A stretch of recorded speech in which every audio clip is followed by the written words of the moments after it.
to be here, great pleasure to be here. You know, for many of us, we weren't much allowed up on this stage when we were students at Will Rogers.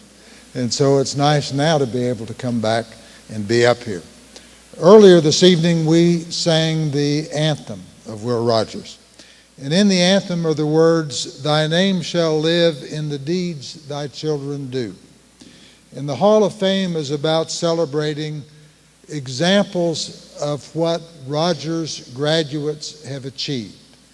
But it's important to remember that Rogers graduates have excelled in all different kinds of ways and in different kinds of areas. The people that are in the Hall of Fame are here because we serve simply as symbols of what Rogers graduates in so many other places and in so many other ways have done to honor the memory of this school. And so I congratulate all of you as well for the contributions you've made to our community in the many ways in which you have served. It's my great pleasure to introduce this evening a distinguished academic and researcher, someone who traveled the world as a teacher and a scholar, who speaks fluent Spanish, as many of today's Rogers students do as well, someone who's published multiple books in English and in other languages that have been published abroad. Some of the books are used as college textbooks around the country. A person who has been elevated to the highest ranking of any professor in the Connecticut state system. You'll hear more about him in a minute. But when I look at the honorees, I look at what they symbolize for our school and what they communicate to the students that we have today. And one of the things that strikes me as a lesson that Jim Russell provides to current students is that you may not be at Rogers the class president. You may not be known as the brightest in your class, but the key to success is how hard you work.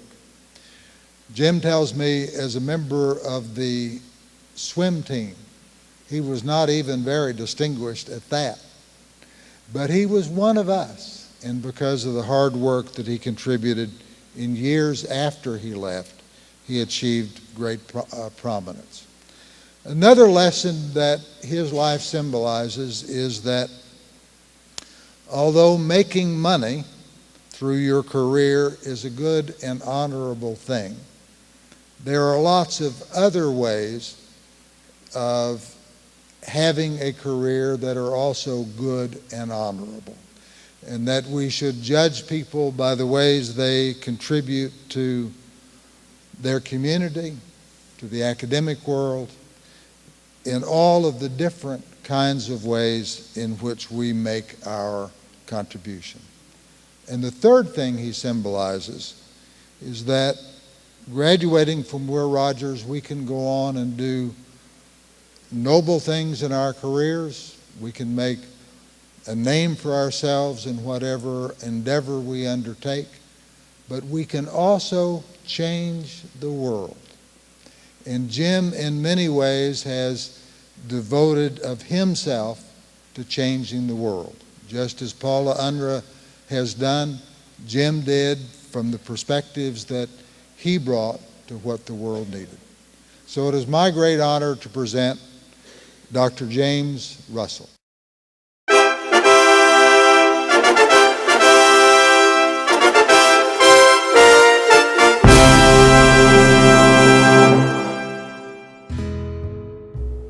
After graduating from Rogers in 1962, James Russell became active in the 1960s civil rights and anti-war movements. He participated in the 1964 Tulsa sit-ins and initiated a successful campaign that included basketball star Marques Haynes to integrate the Sand Springs public schools. In 1966, he became the first editor of New Left Notes, the national newspaper of students for a democratic society. He received a Ph.D. in sociology from the University of Wisconsin in 1975. In a career that has combined critical scholarship with social activism, he has taught at universities in the United States and as a Fulbright professor at the Universidad Nacional Autónoma de México in Mexico and Masaryk University in the Czech Republic. In 2005, he was named University Professor at Eastern Connecticut State University, the highest honor in the Connecticut State University system. He is the author of 8 books, including Social Insecurity, 401ks and the Retirement Crisis, Double Standard, Social Policy in Europe and the United States, Escape from Texas, a novel of slavery and the Texas War of Independence, and After the Fifth Son, Class and Race in North America. About Double Standard, Francis Fox Piven, president of the American Sociological Association, wrote, "This is a wonderful book, a sweeping portrait that helps us to understand the differences between the European and American welfare states and why these differences are so important." About Escape from Texas, Johns Hopkins historian Ben Vinson III wrote, "No novel has so astutely captured the mindset of black slaves and their complicated relationships with Mexico during the years leading up to the Mexican-American War."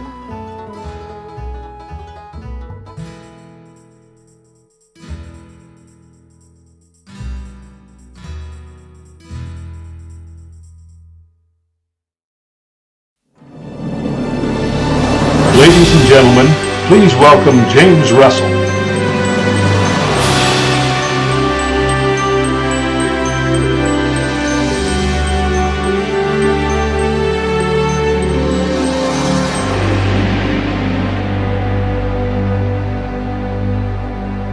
Thank you very much. You were all very, very kind. I flew in here from Connecticut, a state that is not known for its cultural warmth.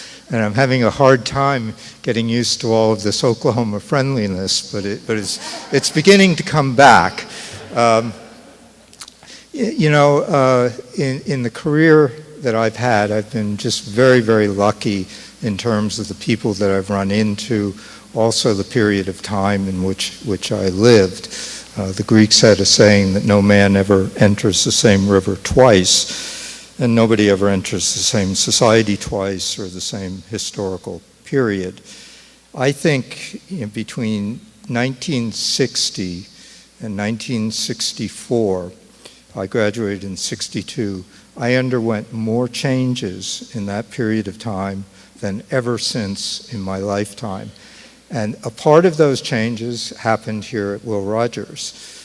Some of it intangible, some of it in intangible ways. I was very lucky to have as a friend Roger Randall, who got me very enthusiastic about politics. I got a very solid education, I think, here at Will Rogers. A lot of the skills that are in those books were really learned here. My latest book is about pensions, and you have to do a lot of math. And all the math I got here at Will Rogers, and it's stayed with me, you know.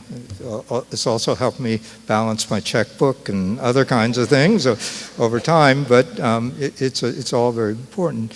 And other people in time that I met at the University of Oklahoma, I met a group of people who got me reading a man named C. Wright Mills. I then moved to Wisconsin to study with his professor, which is a man named Hans Gerth, a refugee scholar from Nazi Germany, who I spent many years trying to understand classical European social thought and trying to apply that within an American context. And that was very valuable to me. And so it goes on in terms of just having been around really wonderful people in this time, and it started here at Rogers. It also was very important that I graduated at a time when the civil rights movement was underway. And that forced me to think about why this long shadow of slavery, what that had done in this country, and to really try to understand it and what was to be done about it. Just to bring all of that full circle, I was participant in the Tulsa sit-ins, also in integrating the Sand Springs school system. Have been away from here for nearly 50 years. We are now trying to put together a commemoration of the 50th anniversary of those two events, which is coming in 2014. And so I've now taken my research skills to try to recover a piece of history that was really lost, because I looked on the internet and there was no evidence that this had ever taken place. And I just want to say that during the 3 days that I've been here, I managed to hook up with people in Sand Springs who had been there 50 years ago, who I had completely lost touch with. And so that brings it really full circle. Oklahoma was always the launching pad for whatever I became, for better or worse. And so all of you are very, very kind, and I very much appreciate it. Thank you.